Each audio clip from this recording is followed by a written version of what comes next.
हम प्रभु परमेश्वर को धन्यवाद देंगे आज की सुंदर सुबह के लिए। प्रियो, परमेश्वर का धन्यवाद हो कि परमेश्वर ने आज की सुंदर सुबह हमें दी है। मैं आप सभी का इस डिवोशन में स्वागत करता हूं, वेलकम करता हूं और प्रभु से ही प्रार्थना करता हूं, प्रभु आप सबको बहुत आशीष दे और परमेश्वर का दया का हाथ आप सबके साथ बना रहे, ताकि आप प्रभु में आगे बढ़ते जाएं और जो परमेश्वर की योजना है उसको हम पूरा कर सकें। आज के दिन के लिए परमेश्वर का धन्यवाद, आप सबका धन्यवाद। प्रभु आप सबको बहुत आशीष दे और प्रभु ने जो वरदान हमें दिए हैं उसको हम परमेश्वर की महिमा के लिए इस्तेमाल कर सकें। आइए आज हम एक नए विषय को लेकर चल रहे हैं। जैसा कि मैंने अनाउंस किया था कि हम प्रकाशित वाक्य की 7 कलीसियाओं के बारे में सीखेंगे। अभी हमने यीशु मसीह के दृष्टांतों को देखा, इससे पहले यीशु मसीह के आश्चर्यों को देखा और हम चाहते हैं कि पूरी बाइबल धीरे धीरे समाप्त हो जाए और लगभग 445 संदेश जो बाइबल के अलग अलग विषय लेकर हमने तैयार किए। परमेश्वर का धन्यवाद हो कि आप सब इसमें हमारे साथ रहे और मैं चाहता हूं कि जब ये नया अध्ययन हम शुरू करें प्रकाशित वाक्य की 7 कलीसियाएं, और ये मेरे लिए आनंद की बात है, खुशी की बात है कि परमेश्वर ने अपने दास डॉक्टर आनंद चौधरी के साथ मुझे रहने का मौका दिया और उन्होंने भी रेडियो पे इस 7 कलीसियाओं का अध्ययन कराया था और आज हम भी इस बात को शुरू करेंगे। उस समय मैंने बहुत आशीष पाई और आज भी वो बहुत सारी बातें आज मेरे सामने है। प्रभु ने संभव किया कि हम उन्हीं बातों को लेकर हम फिर से नए तरीके से परमेश्वर की महिमा कर सकें और परमेश्वर के नाम को धन्य कह सकें। प्रियो, आज एक वचन से हम शुरुआत करेंगे। पहला कुरिन्थियों पहला अध्याय उसका 7 पद में एक बहुत अच्छी बात लिखी है। परमेश्वर ने जो वरदान आपको दिए हुए, इससे पहले कि हम प्रकाशित वाक्य की पुस्तक का अध्ययन करें, इस वचन के द्वारा हम आज के दिन की शुरुआत करेंगे। लिखा है, यहाँ तक कि किसी वरदान में तुम्हें घटी न हो और तुम हमारे प्रभु यीशु मसीह के प्रकट होने की बाट जोते रहते हो। 8 पद में लिखा है, वह तुम्हें अंत तक दृढ़ भी करेगा कि तुम हमारे प्रभु यीशु मसीह के दिन में निर्दोष ठहरो। 9 पद लिखता है, परमेश्वर सच्चा है जिसने तुमको अपने पुत्र हमारे प्रभु यीशु मसीह की संगति में बुलाया है। परमेश्वर आप सबको बहुत आशीष दे और हम सब प्रभु की महिमा कान बन सके। हम दुआ करेंगे, प्रार्थना करें, अपनी आंखों को बंद करें, प्रभु परमेश्वर से आशीष को मांगे। आकाश और पृथ्वी के बनाने वाले हमारे उद्धारकर्ता प्रभु, हम आपके पवित्र चरणों में झुके हैं।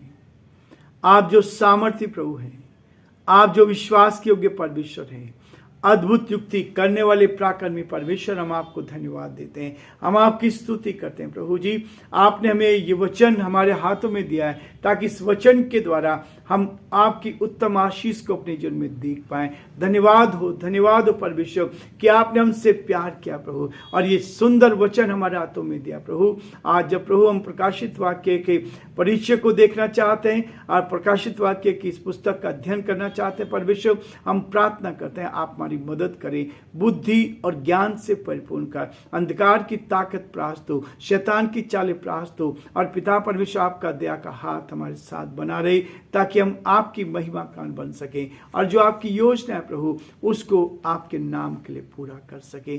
बड़े आदर के साथ हम प्रार्थना करते हैं प्रभु, हमारे प्रदेश के लिए, प्रदेश के मुख्यमंत्री अशोक गहलोत जी के लिए प्रार्थना करते हैं, उन पर आशीष दे प्रभु। धन्यवाद देते हैं, आपकी स्तुति करते हैं, आपने संभाला।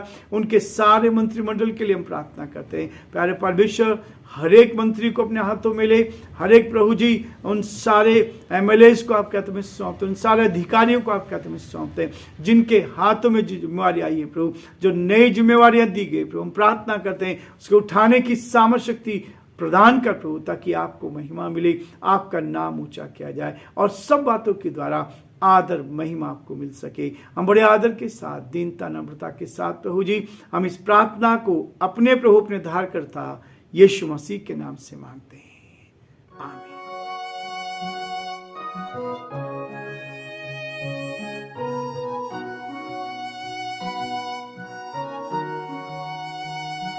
कलवरी के पास खड़ा हो, खून की धारा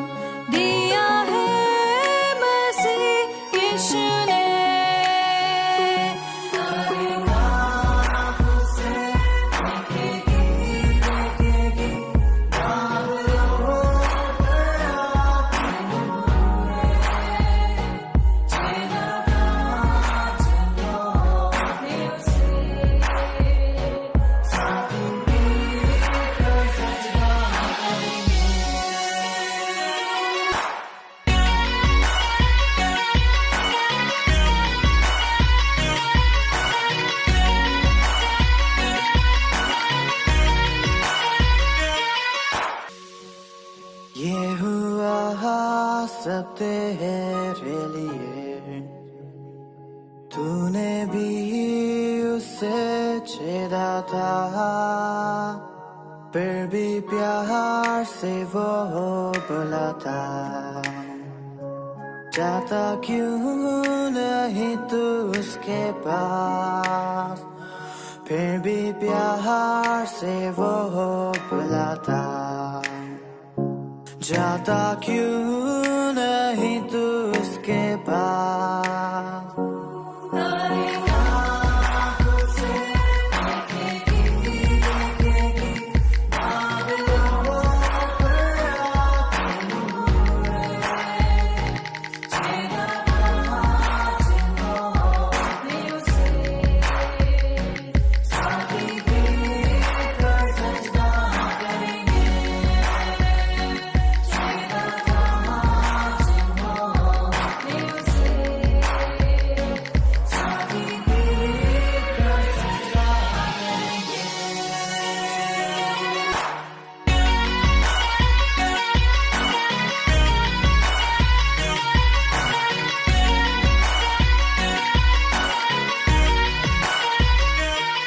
जल्दी वक्त गुजरता जाता है, रात अंधेरी आती है,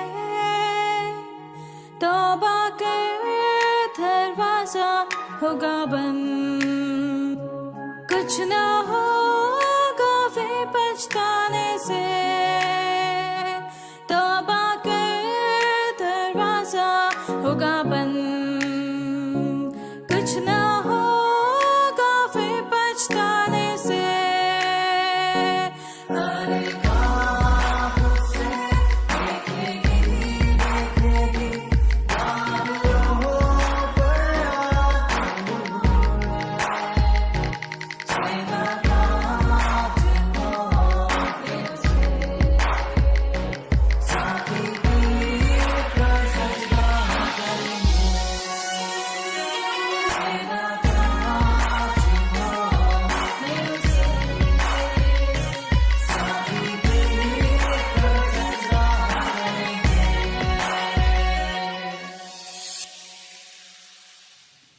प्रियो, प्रकाशित वाक्य ये की पुस्तक की अनूठी पुस्तक है।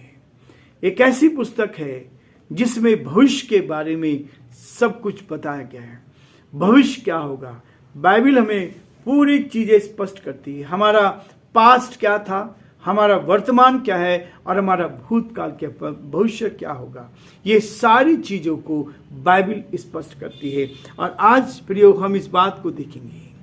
यदि बाइबल को यहूदा की पत्री के साथ हम समाप्त करें तो बहुत अच्छा रहता है। इसमें इस बात को बताया गया कि यहूदा की पत्री जो है ये लिखी गई है और उसके बाद ही प्रकाशित वाक्य का जो वर्णन दिया गया है। और इस प्रकाशित वाक्य की पुस्तक सारी विचारधाराओं को क्या करती, पूर्ण कर देती है। उन सारी बातों को जो प्रभु ने कही थी उन सब को लेकर पुराने नियम को और नए नियम को लेकर जोड़ देती है, उनको सब को पूर्ण करती है, जिसका आरंभ उत्पत्ति की पुस्तक से हुआ था। शुरू से जब प्रभु यीशु मसीह के बारे में हम देखते हैं तो प्रभु कहता है कि वो आदि में वचन था, वचन परमेश्वर के साथ था और वचन ही परमेश्वर था। आदि में जब उत्पत्ति हुई तब से उत्पत्ति की पुस्तक में हम इसको बहुत अच्छे से पढ़ते हैं और इस बात को समझते हैं कि जो घटनाएं घटी गई हैं उन सब का वर्णन यहाँ पर यूहन्ना ने, और ये सारी घटनाएं जो घट रही हैं आज के समय में, इन घटनाओं को जो आप देख रहे हैं उसके कारण लोगों का ध्यान इस पुस्तक की ओर जा रहा है। जो घटनाएं आज संसार में और एक के बाद एक घटती जा रही है, जो घटनाएं आज घट रही है उनसे पूरा ध्यान लोगों का इस पुस्तक की ओर बढ़ता चला जाएगा। उसके कारण लोगों का ध्यान तो इस ओर है। लोग जानना चाह रहे हैं, विश्वासी लोग जानना चाह रहे हैं, प्रभु के लोग इतने वर्षों से इस बात को देख रहे हैं। यही भविष्य का, जो भविष्य की सारी बातें होगी इस प्रकाशित वाक्य की किताब में बताया गया है। पहली जो शताब्दी में जैसे जैसे कलीसिया बढ़ रही थी, वैसे ही विश्वासियों पर अत्याचार भी बढ़ते चलेंगे। प्रियो, यह है शुरू की कलीसिया। आज लोग कहते हैं अत्याचार है कलीसियाओं के ऊपर, पासबानों के ऊपर को मारा जा रहा है, पासबानों के ऊपर अत्याचार किया जा रहा है, कलीसियाओं पर अत्याचार किया जा रहा है। लेकिन ये आज से नहीं है। जब से कलीसिया का जन्म हुआ है, प्रभु यीशु मसीह के स्वर्गारोहण के बाद, जब पतरस, याकूब, यूहन्ना और यीशु मसीह के चेले जब एक जगह इकट्ठे थे, पेंतिकुस्त के दिन पवित्र आत्मा की सामर्थ को देखा, उसकी शक्ति को देखा, और तब देखे क्या होता है, वहां से कलीसिया का आरंभ होता है। और उस तभी से इस कलीसियाओं पर अत्याचार हो रहा है। जैसे कलीसिया बनी सम्राट नीरो के और सम्राट डोमिशियल के समय से बहुत ही बड़ा अत्याचार विश्वासियों के ऊपर हुआ, मसीहों के ऊपर, जो प्रभु को जानते थे, और इस बात को लेकर उन्होंने उनके ऊपर अत्याचार किया। सम्राट नीरो ने ही पतरस और पौलुस को मौत के घाट उतारा था। पतरस को और याकूब को मौत के घाट उन्होंने उतार दिया। मसीह महिलाओं और पुरुषों को क्या किया, खंभों पे बांध दिया गया था। खंभों पे बांधकर मशाले जलाकर उनको क्या कर दिया था, जला दिया गया था। ऐसी परिस्थिति थी, लोगों को चौराहे पर खड़ा करके मुख्य सड़कों पर जलाया गया। और ये सब चीजें उस समय हुई, कलीसिया की जब बढ़ोतरी हो रही थी, प्रभु यीशु मसीह का वचन फैलता जा रहा था। इसलिए उसने उनके विरोध में नया धर्म स्थापित किया, और वो था इस बात को बताया जाता है कि प्रकाशित वाक्य इस बात को दर्शा रहा है कि सारी घटनाएं जो घटी है, यूहन्ना जो उस समय 90 वर्ष का एक वृद्ध व्यक्ति था, एक ऐसा व्यक्ति था जो 90 वर्ष था, प्रभु यीशु मसीह ने उसके लिए कहा था, भविष्यवाणी की थी।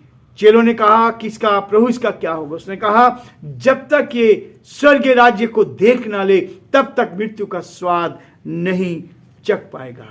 ये प्रकाशन किसका है? ये प्रकाशन जो है ये प्रभु यीशु मसीह का प्रकटीकरण है। ये यीशु मसीह का को प्रकट करता है। यूनानी भाषा में 3 शब्द आए हैं, एकोपेलियुस, यीशु ख्रिस्त, अर्थात यीशु मसीह का प्रकटन, यीशु मसीह का प्रकटीकरण। जो हमने पद पढ़ा है 1 कुरिन्थियों उसका 7 अध्याय से, परमेश्वर का वचन कहता है यहां तक कि किसी वरदान में तुम्हें घटी नहीं, और तुम हमारे प्रभु यीशु मसीह के प्रकट होने की बात जोते रहते हो। अब हम उसके द्वितीय आगमन की बात जो रहे हैं, जो प्रकाशित वाक्य में बहुत स्पष्ट कहा गया है, इस बात को बताया गया है और इस बात को दर्शाया गया है। यह प्रकाशन किसने दिया? परमेश्वर, जिसे परमेश्वर ने इसलिए दिया जिसका पहले से आगमन होना था। यीशु मसीह के आगमन के बारे में इस बात को बताया गया। वह उसने अपना सरदूत भेजकर अपने दास यूहन्ना को बताया। यूहन्ना ने सुना, उठता है, कहता है, इस बात को देखता है कि उठ और लिख, और यूहन्ना को ये सारा दर्शन दिया गया। इसकी 4 विचारधाराएं हैं।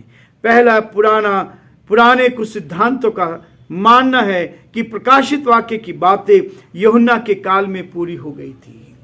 ऐसा कहा जाता है लोगों के कि यूहन्ना के टाइम में ही पूरी होगी। दूसरा कहते हैं लोग, दूसरे प्रकार के लोगों का मानना है इसमें जो बातें हैं वे बराबर पूरी होती जा रही। ये यूहन्ना के टाइम में पूरा हो गया, लेकिन दूसरी बात है कि ये बराबर पूरी होती जा रही है। और तीसरी विचारधारा इसमें है कि इसमें से निकले कुछ लोगों का मानना है इसमें लिखी गई सारी बातें आत्मिक है।